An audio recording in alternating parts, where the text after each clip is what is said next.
달빛처럼 포근한 옛 이야기, 월명야담입니다. 오늘도 건강과 웃음이 늘 함께 하시길 바랍니다. 구독과 좋아요로 함께 해주시면 더 많은 이야기를 들려드릴 수 있습니다. 자, 이제 달빛 같은 이야기 속으로 함께 걸어가 보겠습니다.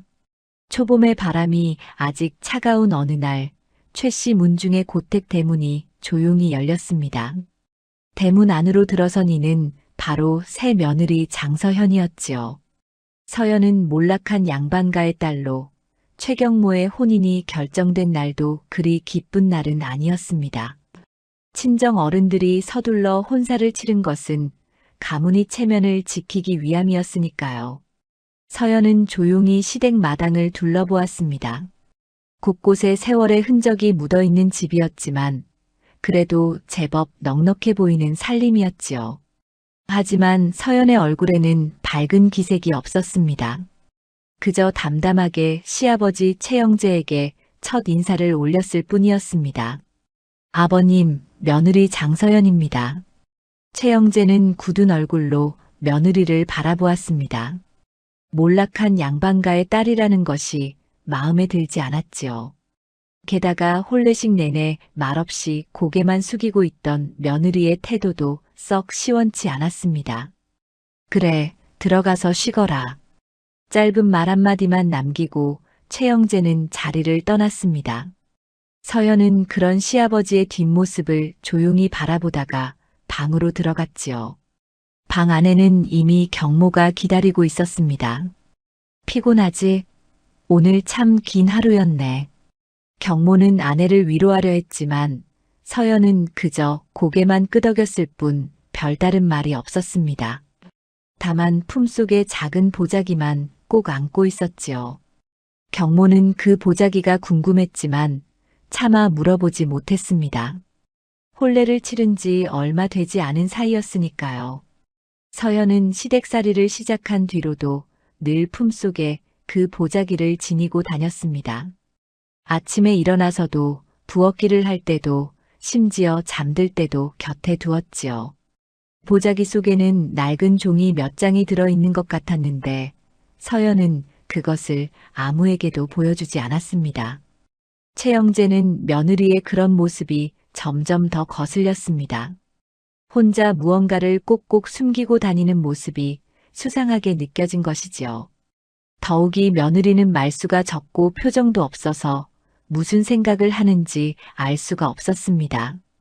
경모야, 내 아내는 대체 무엇을 저리 숨기고 다니느냐?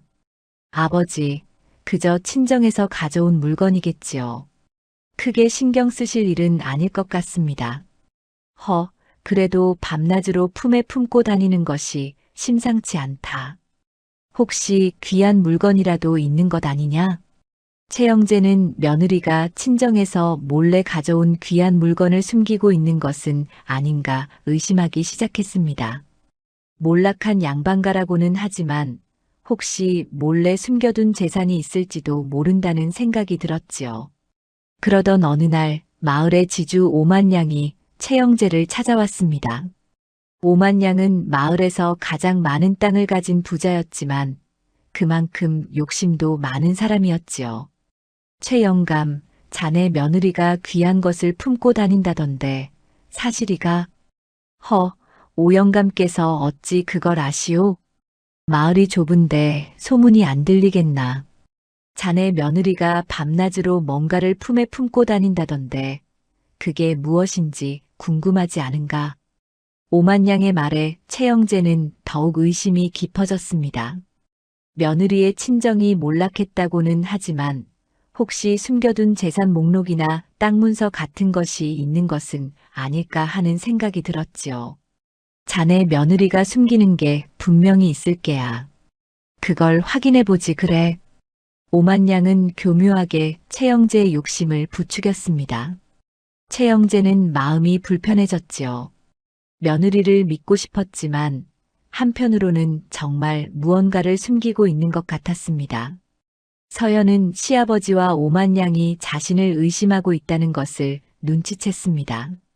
시아버지가 자신을 바라보는 눈빛이 예전과 달랐고 집안 식구들도 자신을 조심스럽게 대했지요. 서연은 그런 시선들을 느끼면서도 보자기를 더욱 단단히 품에 안았습니다. 어느 날 저녁, 서연은 홀로 방에 앉아 보자기를 꺼내 보았습니다. 보자기 안에는 누렇게 바랜 종이 4장이 들어 있었지요. 종이에는 빼곡하게 글씨가 적혀 있었는데 서연은 그것을 조심스럽게 다시 보자기에 싸서 품속 깊이 넣었습니다. 이것만은 절대 잃어버릴 수 없어. 이것만은. 서연의 눈에는 결연한 빛이 어렸습니다. 그 종이들은 서연에게 무척이나 중요한 것이었지요. 하지만 그것이 무엇인지, 왜 그토록 소중히 여기는지는 아무도 알 수 없었습니다. 최영재는 날이 갈수록 며느리에 대한 의심이 깊어졌습니다. 오만양이 계속해서 부추기는 바람에 머릿속이 복잡해졌지요. 최영감, 자네가 직접 확인해보지 그래. 며느리가 뭘 숨기고 있는지 말이야. 하지만 그게 어찌 며느리의 물건을 함부로. 허허, 이 양반이. 시아버지가 며느리 물건 확인하는 게 뭐가 문제인가? 혹시 모르지 않나? 집안에 해가 되는 물건일 수도 있는데. 오만양의 말에 최영재는 점점 더 동요했습니다. 혹시 며느리가 집안에 화를 불러올 물건을 숨기고 있는 것은 아닐까 하는 걱정이 들었지요. 서연은 시댁에서의 생활이 점점 불편해졌습니다. 시아버지의 의심 어린 눈빛을 느낄 때마다 가슴이 답답했지요. 하지만 아직은 때가 아니었습니다. 서연은 보자기를 더욱 조심스럽게 다루었고 혹시라도 누군가 보지 않을까 늘 긴장하며 지냈습니다. 경모는 아내와 아버지 사이에서 고민이 깊어졌습니다. 아버지는 계속해서 아내를 의심했고 아내는 아무 말도 하지 않았으니까요. 서연아, 혹시 무슨 어려운 일이라도 있는 게냐? 아무것도 아닙니다. 걱정 마소서. 서연은 여전히 말이 없었습니다. 경모는 답답했지만 더 이상 묻지 않았지요. 며칠 후 최영재는 마침내 결심을 굳혔습니다. 며느리가 무엇을 숨기고 있는지 직접 확인해 보기로 한 것이지요. 오만양의 부추김도 있었지만 무엇보다 자신의 욕심과 두려움이 그를 움직였습니다. 서연은 집안의 분위기가 점점 더 냉랭해지는 것을 느꼈습니다. 자신을 향한 의심의 눈길이 날로 짙어졌지요. 서연은 보자기를 품속 더 깊이 넣고 밤에는 베개 밑에 넣어두었습니다. 그리고 늘 조심스럽게 주변을 살폈지요. 최영재와 오만양의 대화는 계속되었고 서연을 향한 의심도 점점 커져만 갔습니다. 집안은 표면적으로는 평온했지만 그 속에는 불안과 의심이 소용돌이치고 있었지요. 서연은 그 모든 것을 느끼면서도 묵묵히 견뎌냈습니다. 아직은 때가 아니었으니까요. 며칠이 지난 어느 오후 장서현은 시장에 나갔다가 돌아오는 길이었습니다. 봄볕이 따스하게 내리쓰는 길을 걸으며 서연은 여느 때처럼 품속의 보자기를 만져보았습니다. 보자기는 여전히 그 자리에 있었지요. 서연은 안도의 한숨을 내쉬며 걸음을 재촉했습니다. 마을 어귀를 지나 서당 앞을 지날 때였습니다. 서당에서는 아이들의 글 읽는 소리가 낭낭하게 들려왔지요. 서연은 잠시 걸음을 멈추고 그 소리에 귀를 기울였습니다. 천자문을 외우는 아이들의 목소리가 정겹게 느껴졌지요. 그때였습니다. 갑자기 봄바람이 거세게 불어왔습니다. 서연은 놀라 치마를 붙잡았고 바람에 옷자락이 심하게 흔들렸지요. 그 바람에 품속의 보자기가 살짝 벌어졌고 그 안에서 종이 한 장이 바람을 타고 날아갔습니다. 아! 서연은 재빨리 날아가는 종이를 쫓았습니다. 하지만 종이는 바람에 실려 서당 마당으로 들어가 버렸지요. 서연의 얼굴이 하얗게 질렸습니다. 그녀는 급히 서당 문 앞으로 달려갔습니다. 서당 마당에서는 마침 훈장 한율석이 아이들을 가르치다가 잠시 쉬고 있었습니다. 율석은 마당에 떨어진 종이 한 장을 발견하고는 고개를 갸우뚱했지요. 이게 무엇인가? 율석은 종이를 집어들었습니다. 누렇게 바랜 종이였고 빼곡하게 글씨가 적혀 있었지요. 율석은 글씨를 자세히 들여다보았습니다. 그런데 이게 어찌된 일인가요? 율석의 얼굴이 굳어졌습니다. 종이에는 토지 소유 기록과 곡식 수량이 적혀 있었습니다. 하지만 평범한 장부가 아니었지요. 율석은 젊은 시절 관아에서 일한 적이 있었기에 관부의 장부가 어떻게 생겼는지 잘 알고 있었습니다. 그런데 이 종이는 분명 관부에서 사용하던 장부의 일부였습니다. 이것이 어찌 여기에? 율석이 종이를 들고 생각에 잠겨 있을 때 서연이 서당 문 앞에 나타났습니다. 서연은 율석의 손에 들린 종이를 보고는 얼굴이 새하얗게 변했지요. 훈장님. 서연의 목소리는 떨리고 있었습니다. 율석은 고개를 들어 서연을 바라보았습니다.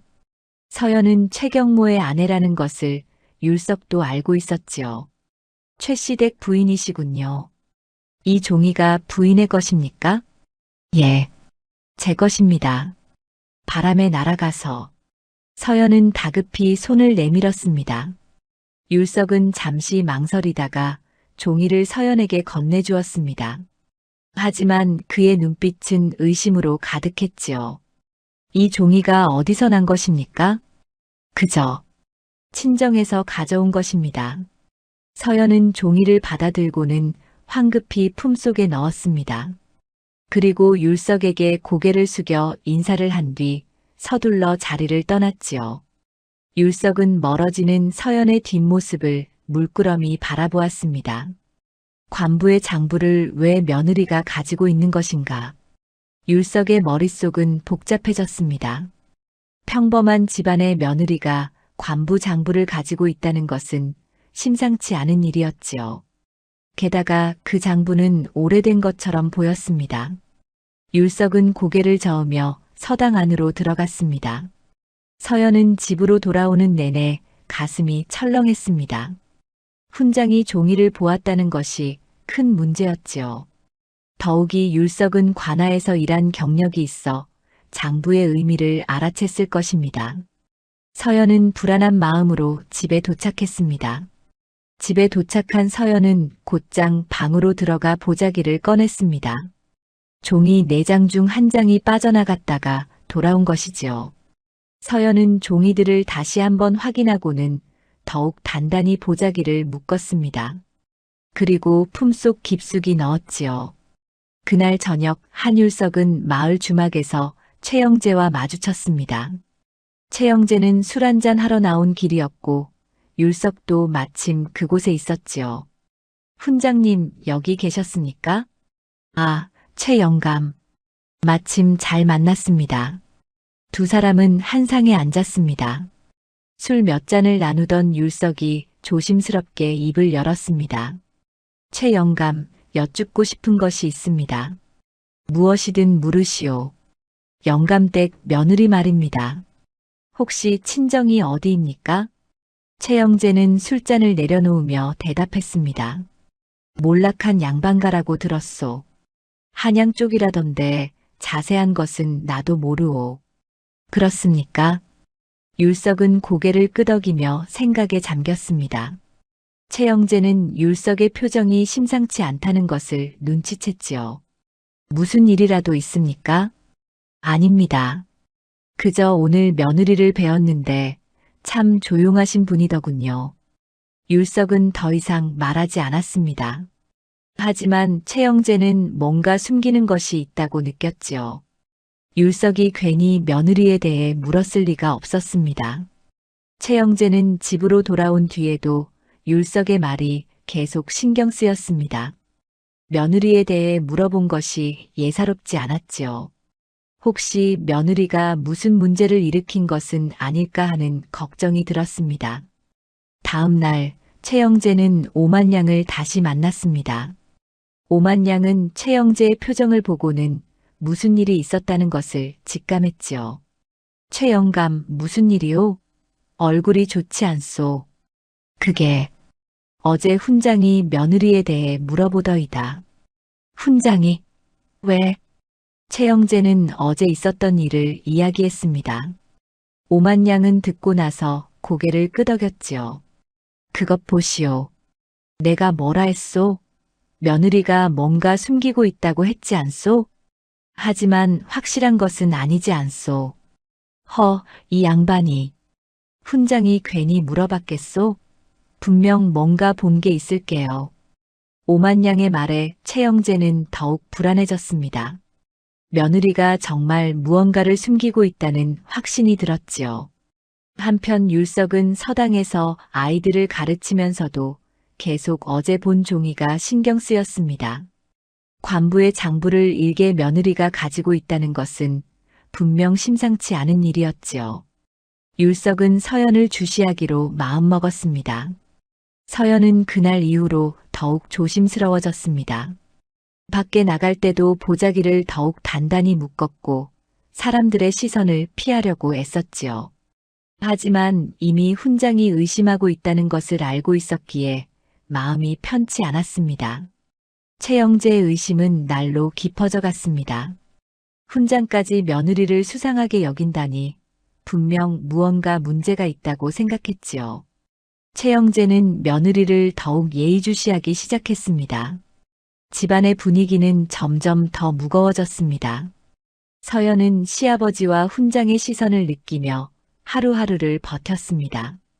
보자기 속 종이들은 여전히 그녀의 품속에 있었고 서연은 그것을 지키기 위해 더욱 경계를 늦추지 않았지요. 며칠 후 오만양은 다시 최영재를 찾아왔습니다.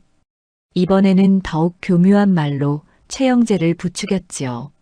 최영감, 자네 며느리가 숨기는 것이 무엇인지 궁금하지 않은가? 궁금하기야 하지만 며느리의 물건을 함부로. 이 양반이 아직도 그런 소리를 하고 있나? 훈장도 수상하게 여기지 않았던가? 며느리가 집안에 해를 끼칠 물건을 가지고 있다면 어찌하겠는가? 오만양의 말에 최영재는 점점 더 불안해졌습니다.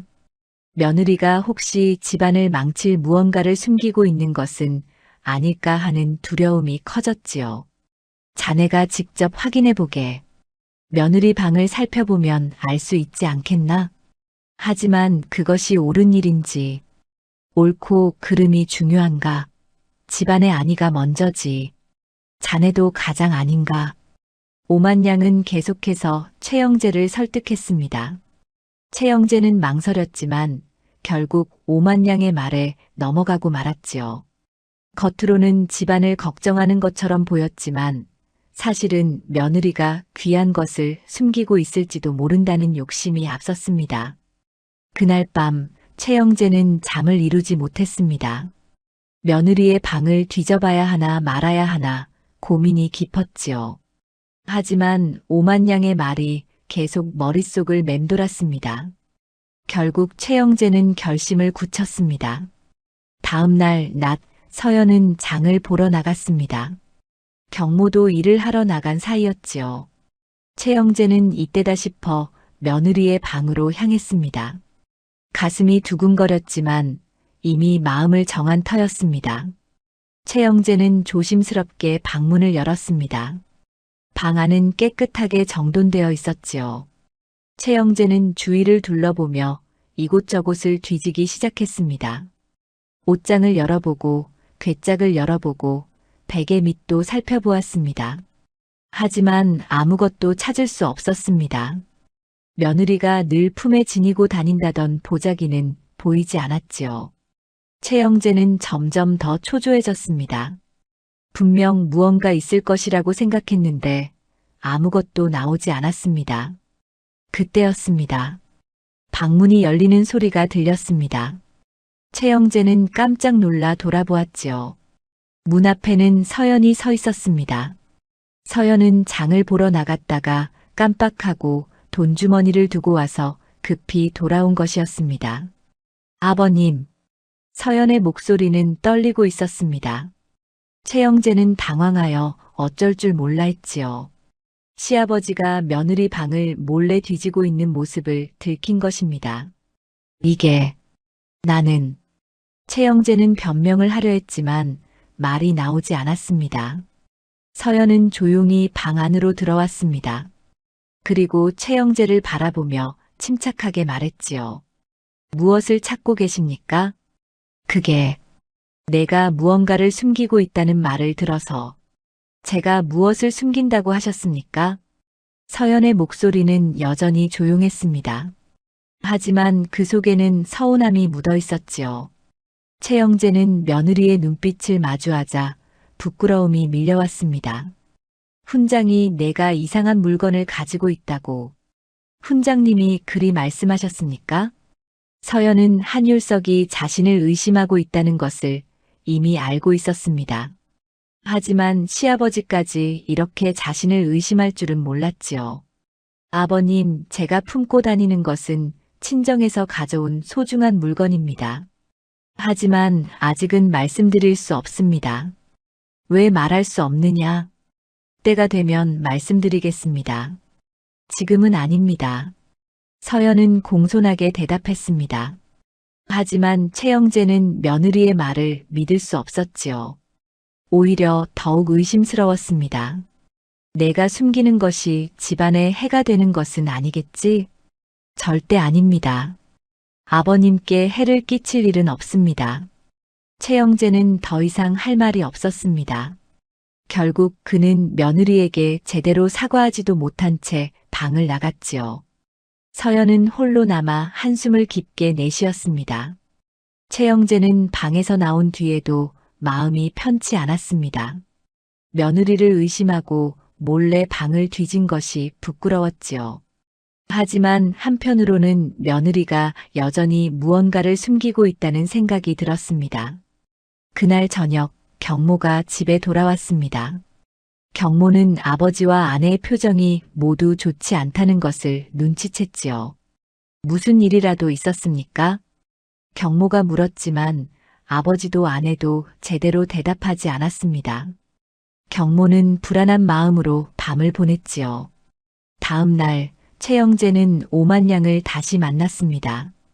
오만양은 어제 일이 어떻게 되었는지 물었지요. 그래서 무엇을 찾았는가? 아무것도 찾지 못했소. 며느리에게 들키고 말았소. 들켰다고? 그래서 어찌했는가? 며느리가 친정 물건이라고 하더이다. 하지만 무엇인지는 말하지 않았소. 오만양은 고개를 끄덕이며 생각에 잠겼습니다. 그리고는 다시 최영재를 부추겼지요. 그것 보시오. 분명 뭔가 있소. 며느리가 말하지 않는다는 것 자체가 수상하지 않소?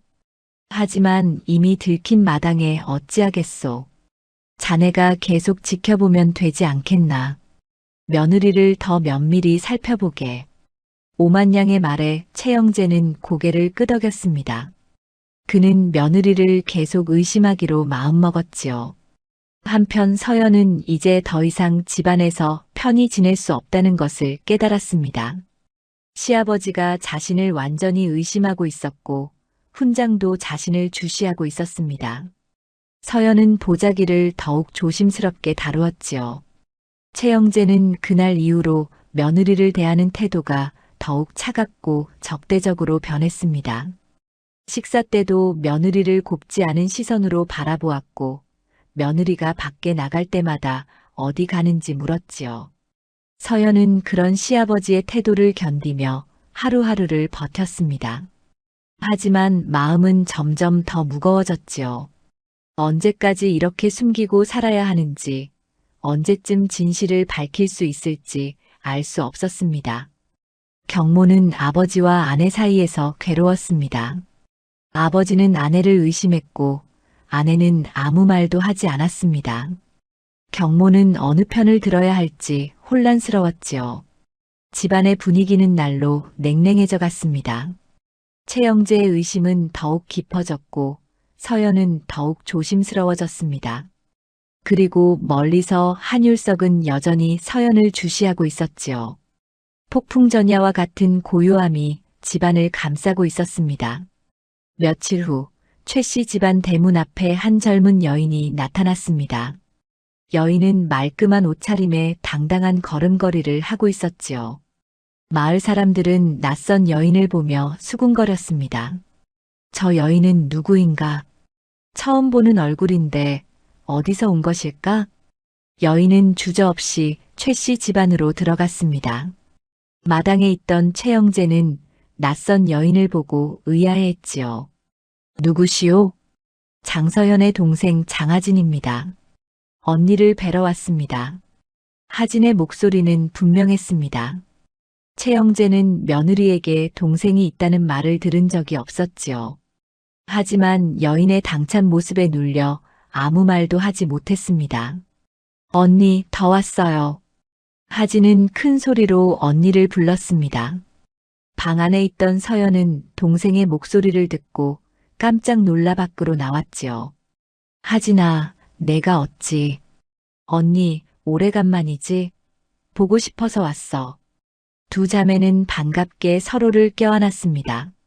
서연의 얼굴에는 오랜만에 웃음이 번졌지요.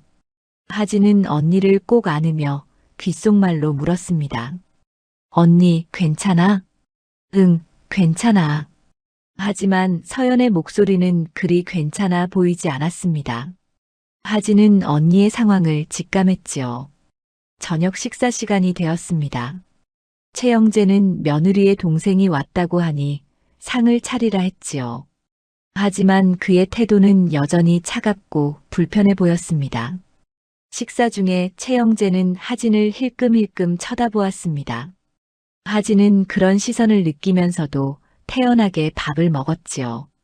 서연은 동생이 걱정되어 계속 눈치를 살폈습니다. 식사를 마친 후 최영재가 입을 열었습니다. 그대의 친정은 어디라 했던가? 한양입니다.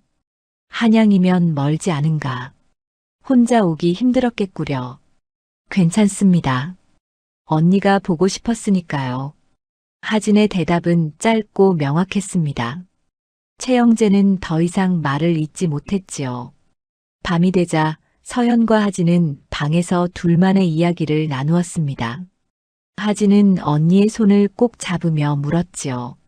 언니, 시댁에서 무슨 일이 있었어? 아무 일도 없어. 그저 거짓말 마. 언니 얼굴만 봐도 알 수 있어. 무슨 일인지 말해줘. 서연은 한참을 망설이다가 시아버지가 자신을 의심하고 있다는 것, 훈장도 자신을 수상하게 여긴다는 것을 이야기했습니다. 하진은 언니의 이야기를 듣고 분노가 치밀어 올랐지요.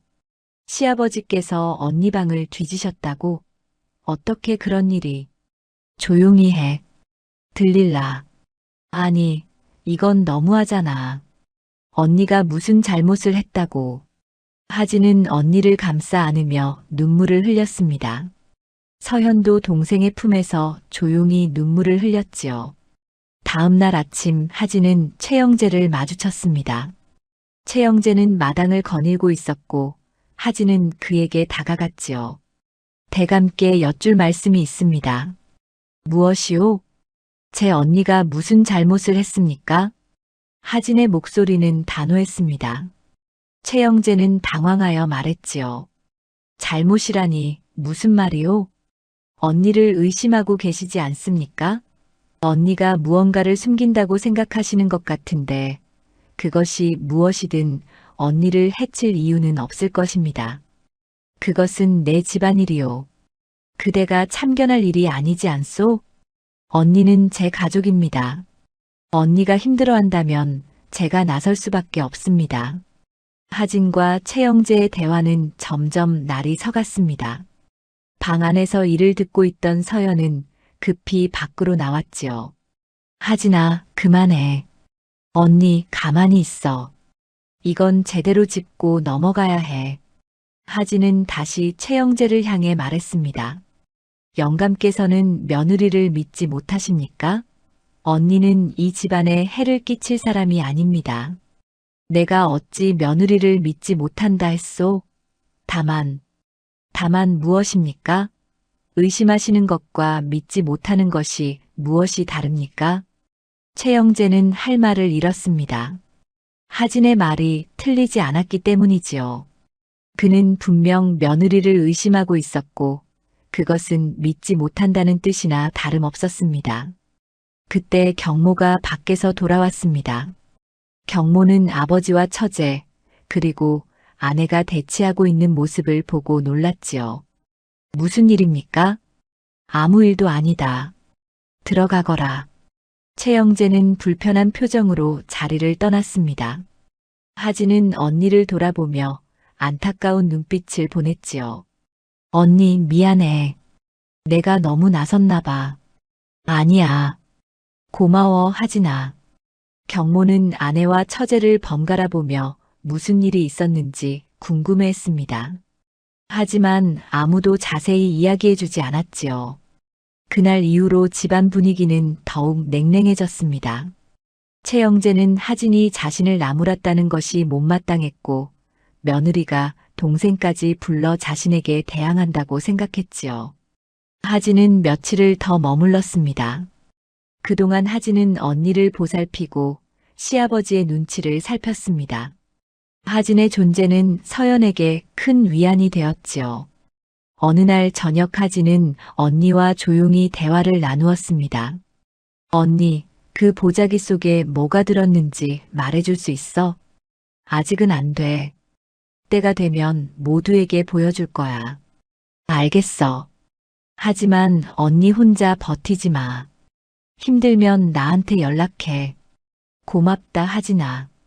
하진은 며칠 후 한양으로 돌아가야 했습니다.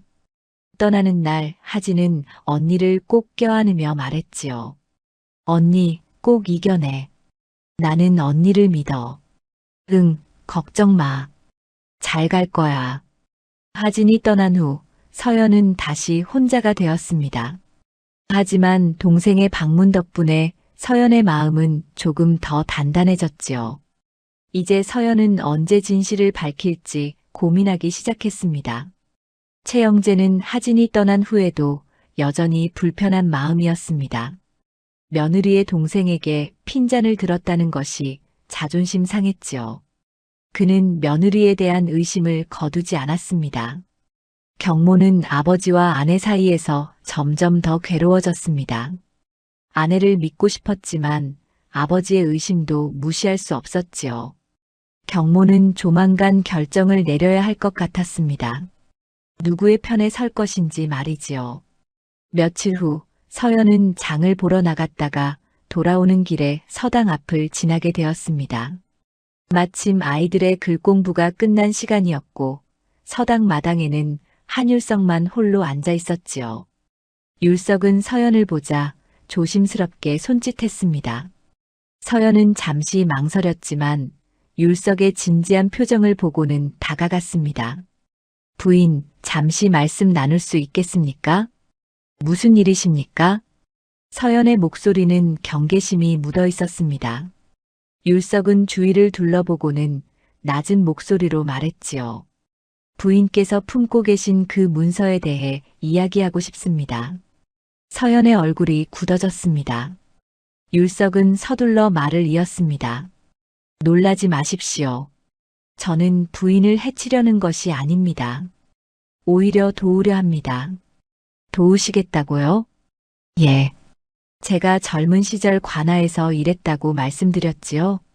그때 많은 장부를 다뤘습니다. 마님께서 가지고 계신 그 종이는 관부의 장부 일부입니다. 율석의 말에 서연은 더 이상 숨길 수 없다는 것을 깨달았습니다. 그녀는 잠시 침묵하다가 조용히 입을 열었지요. 훈장님께서 아셨군요. 저만 알고 있습니다. 아직 다른 이들은 모릅니다. 율석은 서연을 안심시키려 했습니다. 그리고는 더 자세히 설명했지요. 제가 본 그 종이에는 토지 기록과 곡식 수량이 적혀 있었습니다. 하지만 평범한 기록이 아니었습니다. 관아에서 사용하는 형식이었고 더욱이 무언가 빼돌린 흔적이 보였습니다. 서연은 율석의 통찰력에 놀랐습니다. 그는 단 한 장의 종이만 보고도 그 의미를 파악한 것이지요. 훈장님께서는 그것이 무엇을 의미하는지 아십니까? 짐작은 갑니다. 아마도 누군가의 재산을 부당하게 빼앗은 기록이 아닐까 싶습니다. 마님의 친정과 관련이 있는 것이겠지요. 서연은 고개를 끄덕였습니다.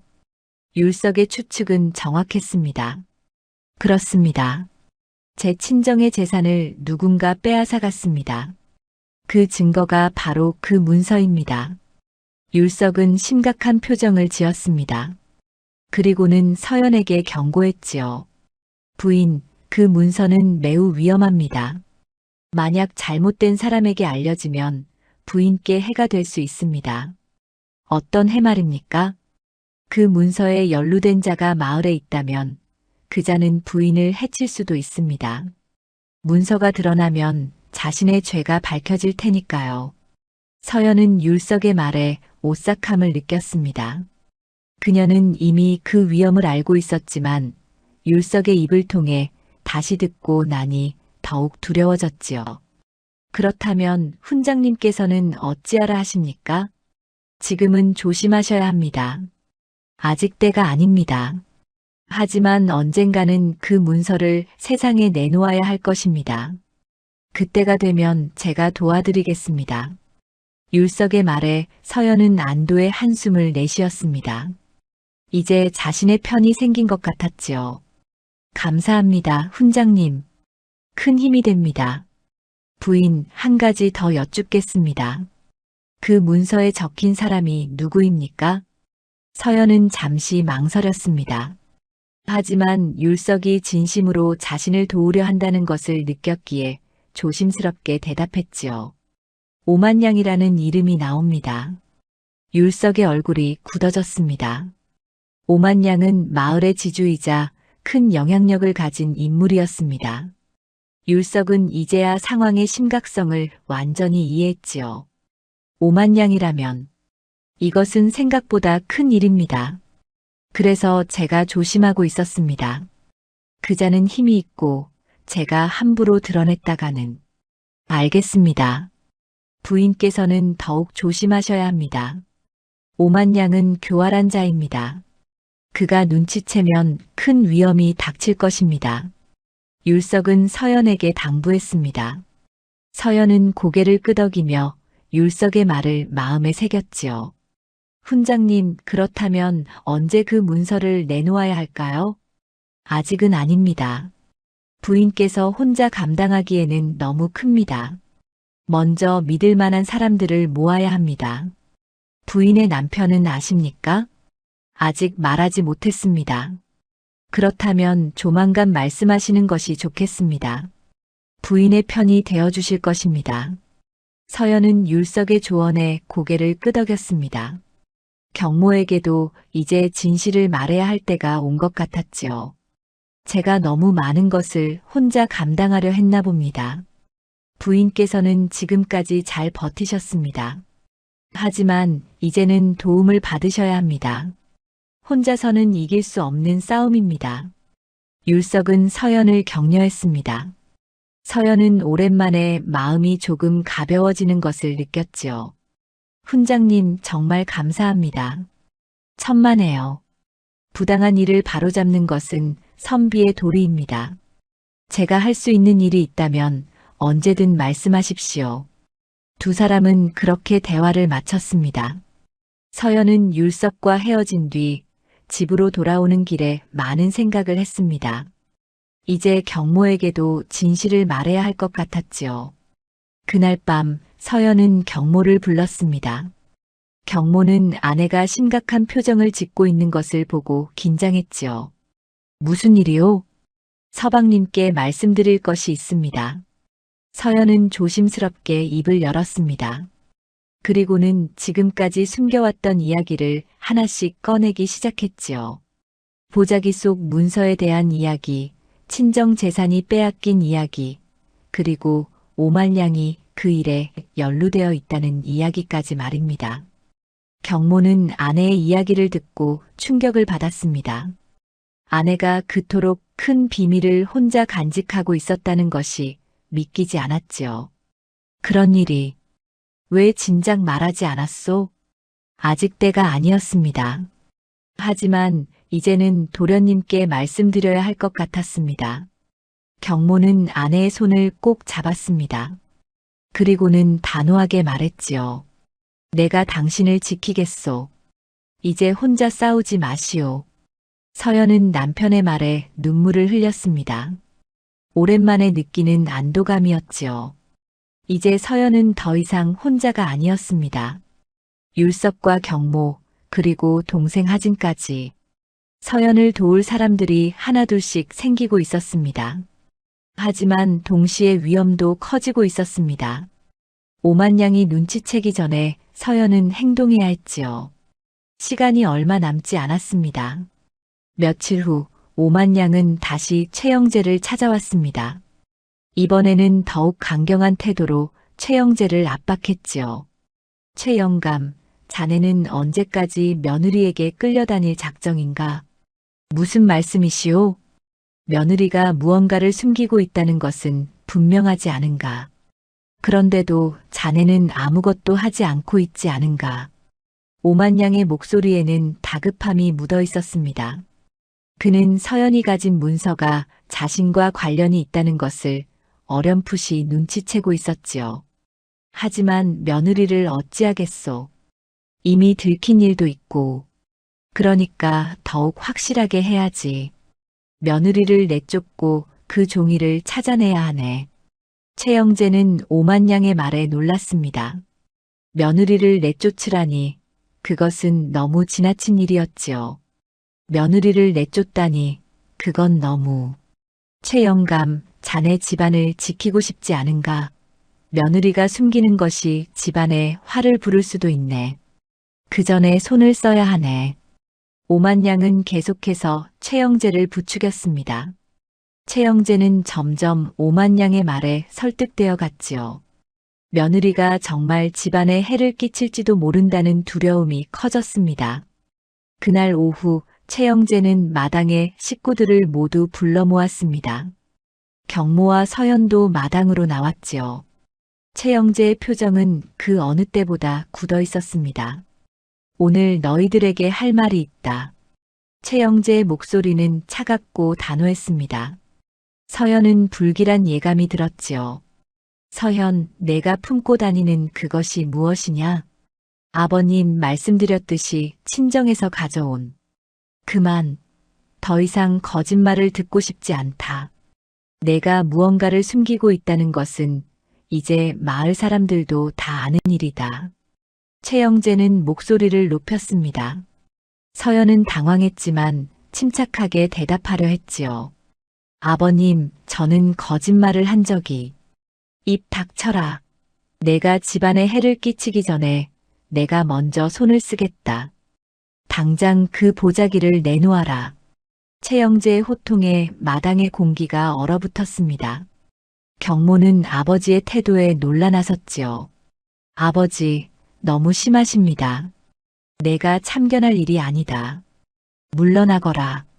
아닙니다. 서연은 제 아내입니다. 아버지께서 함부로 대하실 수 없습니다. 경모는 아내를 감싸며 아버지에게 맞섰습니다. 최영재는 아들이 자신을 거역하자 더욱 화가 났지요. 이놈이 감히. 바로 그때 대문이 열리며 장하진이 들어왔습니다. 하진은 며칠 전 한양으로 돌아갔다가 언니가 걱정되어 다시 온 것이었지요. 하진은 마당의 긴박한 분위기를 단번에 파악했습니다. 무슨 일입니까? 하진이 물었습니다. 최영재는 하진을 보자 더욱 불쾌한 표정을 지었지요. 내가 왜 또 왔느냐? 이건 우리 집안일이다. 언니가 부당하게 대우받고 있다면 제가 나설 수밖에 없습니다. 하진은 단호하게 말하며 언니 곁으로 다가갔습니다. 서연은 동생이 다시 온 것에 놀라면서도 고마웠지요. 하진아, 괜찮아. 내가 나설 일이 아니야. 언니, 가만히 있어. 이번에는 내가 확실히 할게. 하진은 최영재를 똑바로 바라보며 말했습니다. 제 언니가 무슨 잘못을 했다고 이리 몰아세우십니까? 내 언니가 무언가를 숨기고 있다. 그것이 집안에 화를 부를 수 있다. 그것이 무엇인지도 모르면서 어찌 화를 부른다고 단정하십니까? 언니는 이 집안 며느리입니다. 최소한의 신뢰도 주지 않으시렵니까? 하진의 말에 최영재는 할 말을 잃었습니다. 하지만 곧 다시 목소리를 높였지요. 신뢰라니, 며느리가 먼저 나를 속였다. 속인 것이 아니라 때를 기다린 것입니다. 언니에게는 그럴 만한 이유가 있습니다. 그 이유가 무엇이냐? 하진은 잠시 망설였습니다. 서연은 동생에게 눈빛으로 말리려 했지만 하진은 이미 결심을 굳힌 듯 했지요. 언니가 가진 문서는 부당하게 빼앗긴 재산에 관한 것입니다. 언니의 친정 재산을 누군가 빼앗아 갔고 그 증거가 바로 그 문서입니다. 하진의 말에 마당이 술렁거렸습니다. 최영재는 놀라움과 의심이 뒤섞인 표정을 지었지요. 재산을 빼앗겼다고? 그렇다면 왜 관아에 고하지 않았느냐? 그 일에 연루된 자가 힘 있는 사람이기 때문입니다. 함부로 드러냈다가는 오히려 화를 당할 수 있었습니다. 경모가 나섰습니다. 경모는 아내에게서 진실을 들은 터였지요. 아버지, 서연이 숨긴 것은 집안을 해치려는 것이 아닙니다. 오히려 자신을 지키기 위함이었습니다. 최영재는 아들과 며느리, 그리고 처제를 번갈아 보았습니다. 그의 마음속에는 여전히 의심이 남아 있었지만 동시에 혼란스러웠지요. 그렇다면 그 문서를 보여줘라. 내가 직접 확인하겠다. 아직은 안 됩니다. 서연이 조용히 말했습니다. 왜 안 되느냐? 아직 준비가 되지 않았습니다. 하지만 때가 되면 모두에게 보여드리겠습니다. 최영재는 여전히 불만스러웠지만 며느리와 아들 그리고 처제가 모두 한편이 되어 자신에게 맞서자 더 이상 강하게 나가기 어려웠습니다. 좋다. 하지만 오래 기다리지는 않을 것이다. 빨리 그 문서를 내놓아라.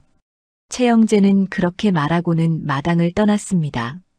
남은 사람들은 긴장이 풀리며 한숨을 내쉬었지요. 언니, 괜찮아? 응, 고마워 하진아. 서연은 동생을 꼭 껴안았습니다. 경모도 아내의 손을 잡으며 말했지요. 이제 더 이상 혼자 싸우지 마시오. 내가 당신 곁에 있소.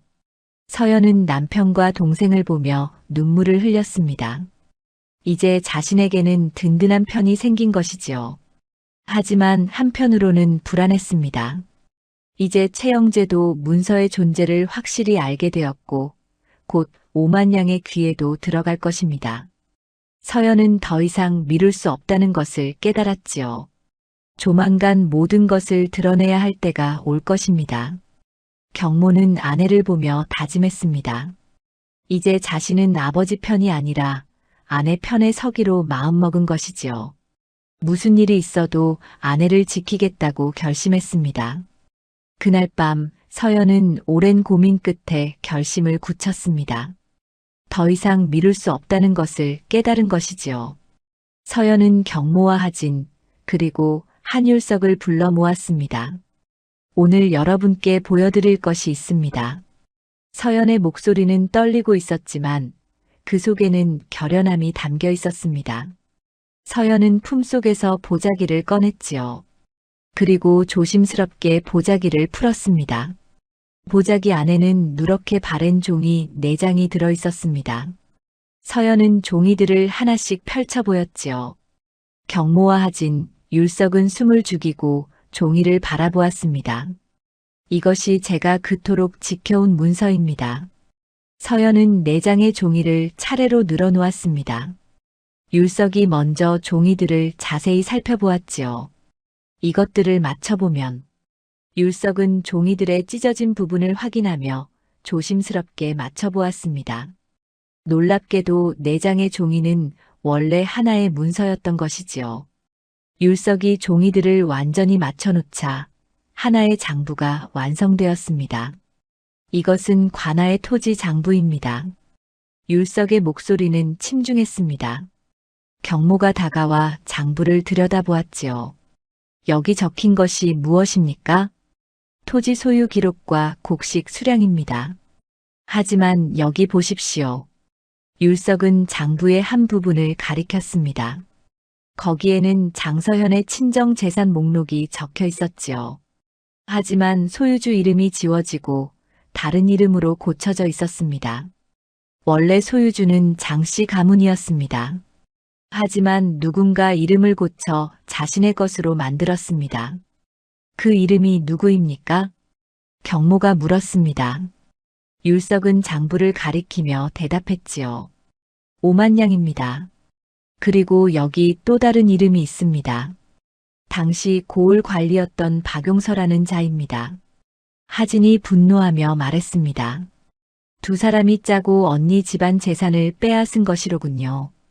그렇습니다. 이 장부는 그 증거입니다. 오만양과 박용서가 관아 장부를 조작하여 재산을 빼앗았습니다. 율석의 설명에 경모는 충격을 받았습니다. 오만양이 아버지를 부추겨 며느리를 의심하게 만든 것도 이 때문이었던 것이지요. 그렇다면 오만양은 이 문서의 존재를 알고 있었던 것입니까? 확실하지는 않지만 어렴풋이 짐작하고 있었을 것입니다. 그래서 계속 영감을 부추겨 문서를 찾으려 한 것이겠지요. 서연이 조용히 말했습니다. 제 아버지께서 돌아가시기 전에 이 장부를 찾아내셨습니다. 관아에 보관되어 있던 것을 몰래 빼내신 것이지요.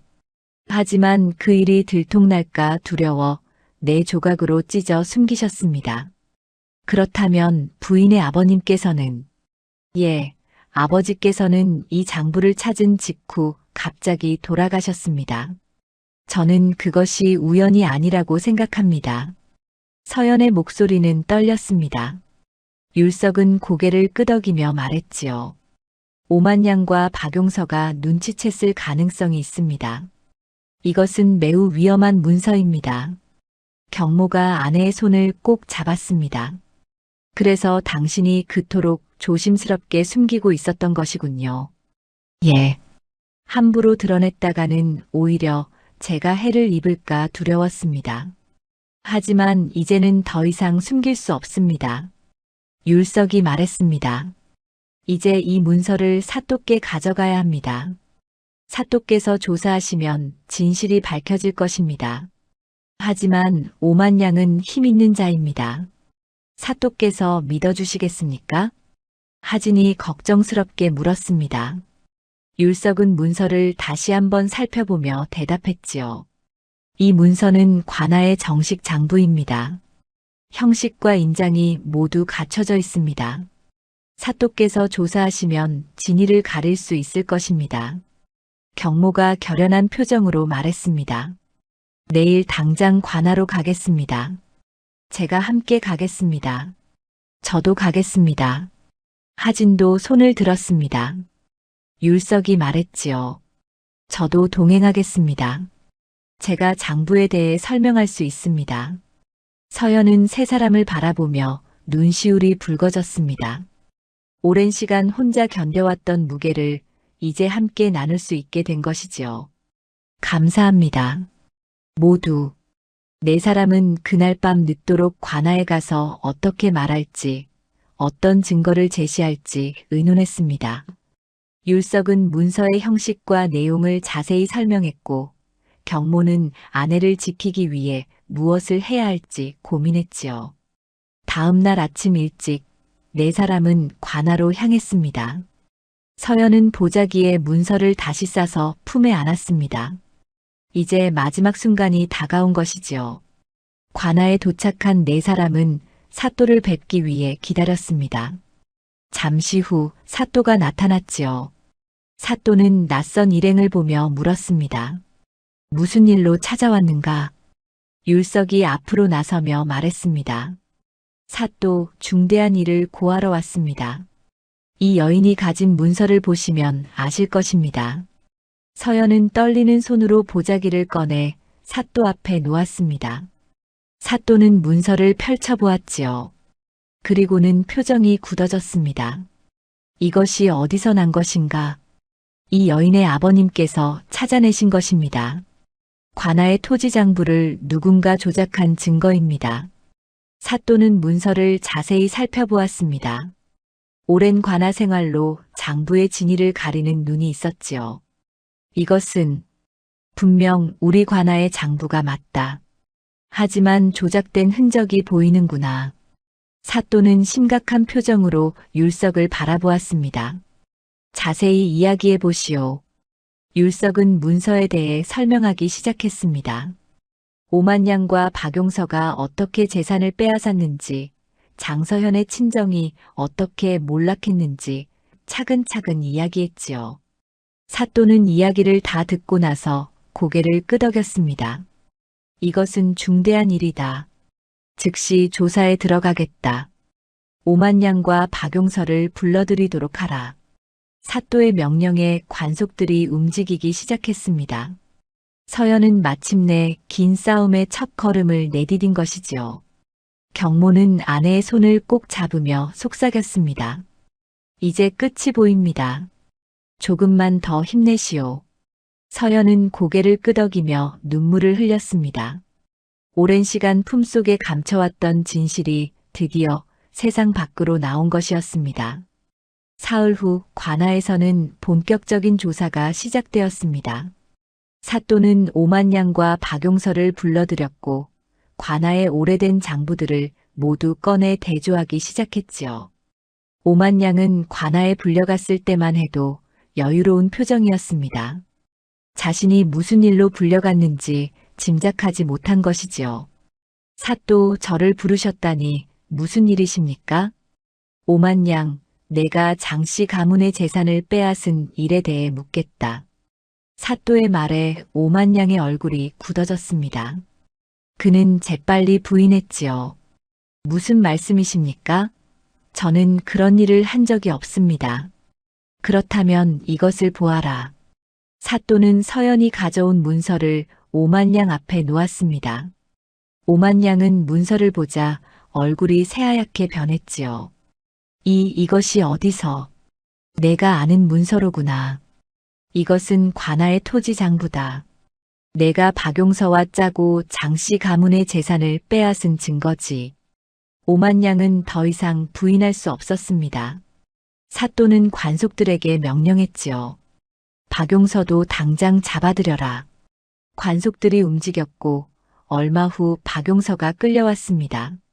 박용서는 이미 도망칠 생각을 하고 있었지만 관속들이 먼저 그를 찾아낸 것이었지요. 박용서, 내가 관리로 있을 때 장부를 조작한 일을 알고 있다. 사또, 저는 변명하지 마라. 증거가 여기 있다. 사또는 두 사람 앞에 문서를 펼쳐놓고 관아에 보관된 다른 장부들과 대조하기 시작했습니다. 율석도 옆에서 문서를 설명했지요. 이 문서를 보십시오. 원래 소유주 이름을 지우고 오만양의 이름으로 고쳐놓았습니다. 그리고 여기 인장도 조작된 흔적이 있습니다. 사또는 율석의 설명을 들으며 문서를 자세히 살펴보았습니다. 그리고 관아의 장적 기록과 대조하니 분명히 조작된 흔적이 드러났지요. 이뿐만이 아니다. 내가 빼돌린 곡식이 얼마인지도 여기 다 적혀 있구나. 사또가 문서의 다른 부분을 가리켰습니다. 거기에는 오만양이 몇 해에 걸쳐 관아의 곡식을 빼돌린 기록이 상세히 적혀 있었지요. 사또, 용서해 주십시오. 제가 잘못했습니다. 오만양은 결국 무릎을 꿇었습니다. 박용서도 더 이상 변명할 수 없다는 것을 알고 고개를 숙였지요. 너희들이 저지른 죄는 매우 크다. 백성의 재산을 빼앗고 관아의 곡식을 빼돌리고 장부를 조작했으니 이는 엄중히 다스려야 할 일이다. 사또는 엄한 목소리로 판결을 내렸습니다. 오만양과 박용서는 곤장 80대에 처하고 빼앗은 재산은 모두 장씨 가문에 돌려주도록 하라. 또한 두 사람은 이곳에서 영원히 추방한다. 사또의 판결이 떨어지자 관속들이 두 사람을 끌고 나갔습니다. 오만양은 끌려가면서도 계속 용서를 빌었지만 이미 늦은 일이었지요. 조사는 며칠 더 계속되었습니다. 사또는 장씨 가문의 재산 목록을 확인하고 오만량이 차지하고 있던 땅과 재산을 모두 찾아냈습니다. 그리고 정식으로 서연에게 돌려주기로 결정했지요. 한편 최영재는 관아의 조사 소식을 듣고 크게 놀랐습니다. 며느리가 숨기고 있던 것이 정말로 부당하게 빼앗긴 재산에 관한 증거였다는 것을 알게 된 것이지요. 최영재는 며느리를 의심했던 자신이 부끄러웠습니다. 더욱이 오만량의 꿰매에 넘어가 며느리를 몰아세웠던 일이 후회되었지요. 며칠 후 사또는 서연과 경모, 하진, 율석을 다시 불렀습니다. 그리고 정식으로 판결 내용을 알렸지요. 장씨 가문의 재산이 모두 확인되었다. 오만량이 빼앗은 땅과 곡식은 모두 돌려줄 것이다. 감사합니다, 사또. 서연은 깊이 절하며 감사를 표했습니다. 사또는 서연을 바라보며 말했지요. 그대가 오랜 세월 이 문서를 지켜온 덕분에 진실이 밝혀졌다. 그대의 아버지도 하늘에서 기뻐하고 계실 것이다. 서연은 사또의 말에 눈물을 흘렸습니다. 아버지가 목숨을 걸고 찾아낸 문서가 마침내 빛을 본 것이지요. 율석, 그대도 수고가 많았다. 그대의 도움이 없었다면 이 일을 밝혀내기 어려웠을 것이다. 아닙니다, 사또. 당연한 일을 했을 뿐입니다. 율석은 겸손하게 대답했습니다. 사또는 만족스러운 표정으로 고개를 끄덕였지요. 관아를 나온 네 사람은 서로를 마주보며 환하게 웃었습니다. 긴 싸움이 끝난 것이지요. 언니, 이제 정말 끝났어. 응, 고마워하지나. 내가 아니었다면 이렇게까지 오지 못했을 거야. 경모도 아내의 손을 꼭 잡으며 말했습니다. 당신이 끝까지 포기하지 않아서 가능한 일이었소. 집으로 돌아온 서연은 최영재를 마주쳤습니다. 최영재는 며느리를 보자 고개를 숙였지요. 서연아, 미안하다. 내가 너를 의심하고 몰아세워서. 최영재의 목소리는 떨리고 있었습니다. 서연은 조용히 대답했습니다. 괜찮습니다, 아버님. 제가 미리 말씀드리지 못한 것도 잘못입니다. 아니다. 내가 그럴 만한 이유가 있었다. 내가 너를 믿지 못한 것이 잘못이었다. 최영재는 며느리에게 제대로 사과했습니다. 그리고는 오만량에게 속았던 자신이 한없이 부끄러웠지요. 앞으로는 너를 의심하지 않겠다. 용서해다오. 이미 용서했습니다, 아버님. 서연은 시아버지에게 공손히 절했습니다. 최영재는 며느리의 너그러운 마음에 감동받았지요. 마을 사람들도 소식을 듣고 서연을 달리 보기 시작했습니다. 오만량에게 빼앗긴 재산을 되찾은 용감한 여인이라며 칭송했지요. 최영재도 마을에서 체면을 잃었지만 며느리를 제대로 대우하지 못한 것을 반성하며 조용히 지냈습니다.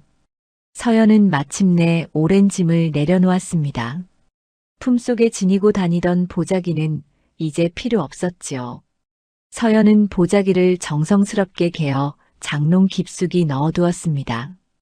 이제 그것은 과거의 아픔이 아니라 정의를 되찾은 증거로 남게 된 것이었습니다. 경모는 아내를 보며 흐뭇하게 웃었습니다. 아내가 겪은 고난이 끝났고 이제 진정한 평화가 찾아온 것이지요. 서현도 남편을 보며 환하게 웃었습니다. 오랜만에 느끼는 진정한 행복이었습니다.